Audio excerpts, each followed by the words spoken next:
Ito medyo marami na rin nakat natin. Pero marami pa rin. Oh, grabe ang kapal. Yan. Madami na ako nakat niyan ah. Ito, dahil pa.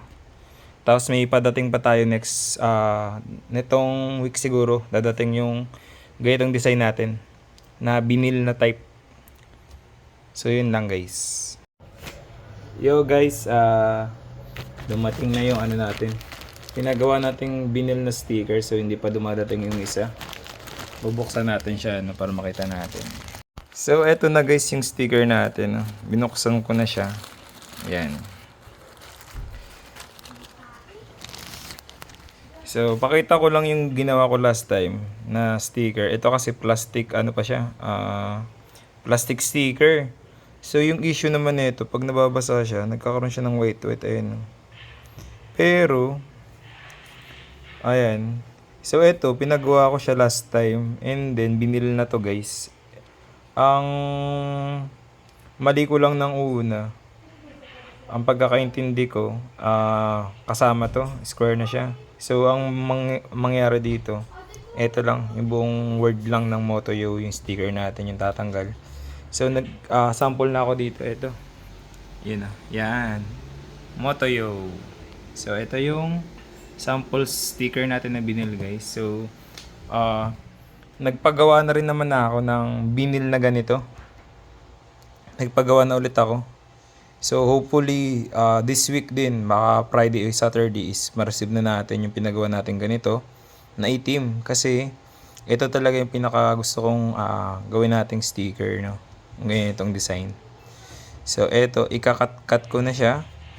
Yun guys, ang dami niyan. Ayan.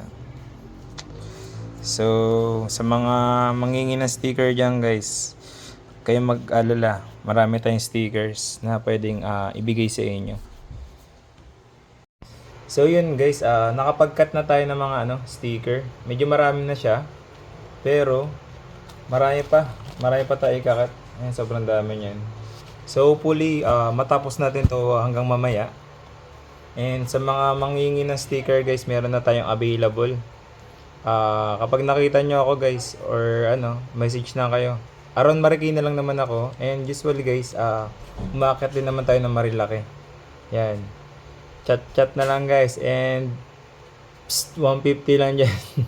So yun guys, sa mga followers natin dyan, pa-share naman ng natin, page natin, para dumami yung followers natin. Hopefully soon guys, dumami yung followers natin sa Facebook, no? And i-follow nyo rin pala ako guys, meron din tayo TikTok, Instagram, at saka YouTube.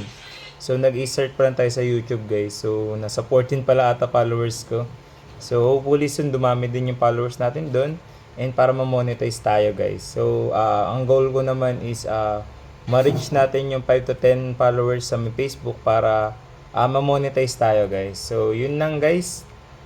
Stay tuned sa aking page sa mga susunod natin mga vlog at mga videos guys. Supportan niyo ako guys. So ito nga pala si Motoyo. Always stay safe, ride safe, peace yo.